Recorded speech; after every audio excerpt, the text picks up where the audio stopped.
शौकत साहब, what's your take? कुछ छोड़ा आपके लिए पॉइंट? मुसद्दिक साहब ने तो ऐसे कवर करने की कोशिश की है। मैं देखिए, मैं अर्ज करूं कि जो मुसद्दिक साहब की बातें लोगों ने सुनी होगी ना, तो वो तो अपने, मैं कहता हूं कि वो मातम ही करेंगे इस पे, इसलिए कि ये तो मान लिया है ना कि पैसे तो गबन हुए हैं, 5,353 अरब रुपए जो वो बदनवानी तो हुई है।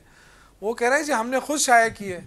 मतलब ये कि इससे पहले भी यही होता रहा, अभी भी यही होता रहेगा। मतलब ये क्या, आवाम को क्या दिया है इन्होंने? उस जिम्मेदार कौन है भाई? हमें नाम भी दो ना। ये कहना कि जी 5300 अरब रुपए गबन, वो तो IMF का प्रेशर था, वो सबको पता है, सारी दुनिया को पता है, अगली किस्त नहीं मिलने वाली थी।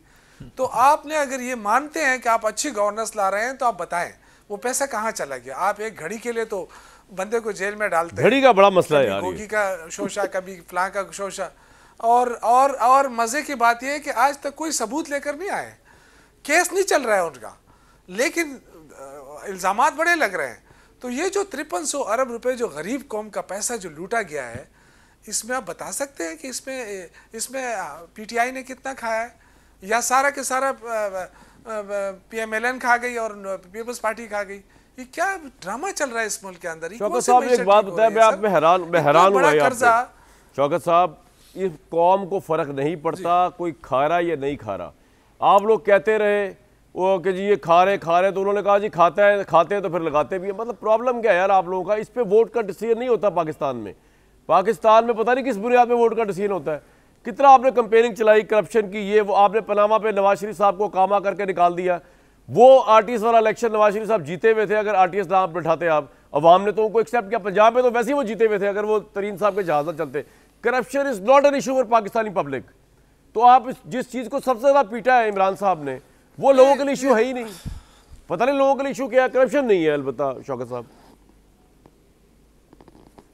जी बताइए। ऐसी बात नहीं है जी, करप्शन इशू है, लेकिन देखें मसला ये है ना कि देखें पूरी दुनिया के अंदर पॉलिटिकल पार्टीज एक दूसरे के मुकाबले में खड़ी होती हैं, और जब पाकिस्तान की बदकिस्मती है कि स्टैब्लिशमेंट जो है वो अपोजिशन की जमातों का जो जिस तरीके से हशर होता है, उसमें स्टैब्लिशमेंट का बहुत बड़ा हाथ होता है।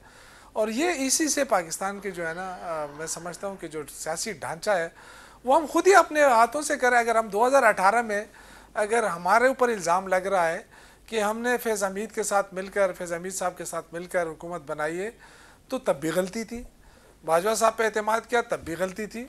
सियासी लोग हैं, चाहे हुकूमत बने न बने, सियासत करनी है तो फेयर गेम होनी चाहिए। ठीक है सर, आपका पॉइंट आ गया। बाद आज पीपल्स पार्टी करती है, मुझे बड़ा अफसोस होता है, क्योंकि पीपल्स पार्टी में रहा हूँ, ये वो पीपल्स पार्टी नहीं है जो उस जमाने में जब हम स्टूडेंट थे और हम निकलते थे ज़िया-उल हक के दौर में और हम नारे मारते थे, वो पीपल्स पार्टी तो नहीं रही है ना अब। वैसे शौकत भाई, पता नहीं कौन सी पीपल्स पार्टी लाइटर नोट जो बैठी है कि जी हम जमहूरियत को सपोर्ट करें। ये कौन सी जमहूरियत को सपोर्ट हो रही है जिसमें एक तरफा सारा गेम चल रहा है? और लाइटर नोट अच्छे हुआ आप पीपल्स पार्टी से निकला है। जब आप पीपल्स पार्टी में थे, पीपल्स पार्टी जलील हो रही, सड़कों पे डंडे खा रही थी, और अब आप निकला है तो उनका सदर भी बन गया, दूसरी दफ़ा उनका चेयरमैन सेनेट भी बन गया, वो हर जगह तरक्की करते फिर रहे। उनका बेटा जो है नवासा भुट्टो साहब का वजीर खारजा, बहुत अच्छा हुआ पीपल्स पार्टी के लिए आप बाहर निकल आए, वरना पीपल्स पार्टी सड़कों पर जलील और डंडे खा रही थी। और अब मेरा ख्याल से आप तहरीक इंसाफ भी छोड़ दें, शायद इमरान खान के लिए रिलीफ। ये लाइटर नोट पे कह रहा हूँ मैं, आपको सीरियस ना हो जाइएगा। मजहर साहब, यार सर योर टेक, भी लगता है कि corruption is not an issue. Noon league ने कितना बनाया मिस्टर 10%, जर बाबा 40 चोर, सिंध की आवाम वालेहाना वोट देती है पीपल्स पार्टी को। इमरान साहब ने कितना बयानिया बनाया नवाज शरीफ साहब पे, वालेहाना वोट पड़ता है उनको। करप्शन इशू नहीं है सर। अभी घड़ी चोरी का इल्जाम 190 मिलियन पे इमरान खान को फिर भी इतना वोट पड़ गया। करप्शन इशू नहीं है सर कौम का। चलें कामरान, आपने लाइटर नोट में की, तो लाइटर नोट में आप शौकत से ये तो पूछें कि आप तहरीक इंसाफ में, तहरीक इंसाफ भी आप में है या नहीं है? क्योंकि शौक है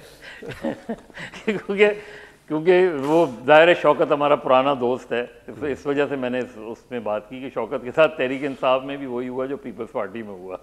चलें कोई बात नहीं। दूसरी बात ये कि ये चलें, ये ऑफिशियल रिपोर्ट है, लेकिन ये रिपोर्ट कह क्या रही है?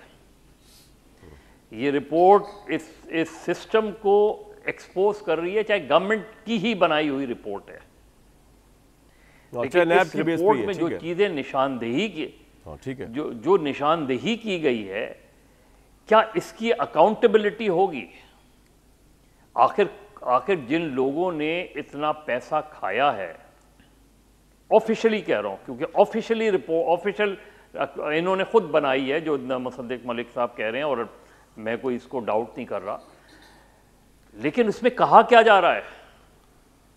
Will any heads be fall or roll? क्या लोगों को सजा दी जाएगी इस रिपोर्ट की बुनियाद पे? रिफॉर्म्स तो बाद में आती हैं। अगर वो अफसरान उसी जगह पे बैठे हुए हैं तो आप कहां से रिफॉर्म्स लाएंगे?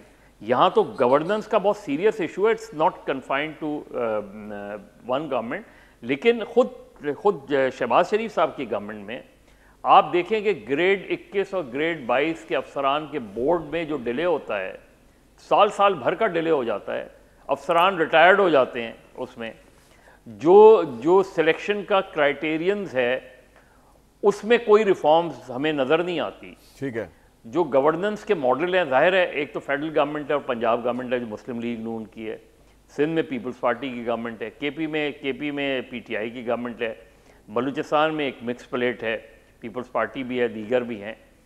तो ओवरऑल जो हमारे गवर्नेंस के इश्यूज हैं वो निशानदेही तो हो गई, लेकिन जिन लोगों की तरफ ये निशानदेही हुई है, देखिए ना, आप रिफॉर्म तो उस सूरत में करेंगे कि आप इस रॉटन एक्ट को निकाल के बाहर फेंकेंगे।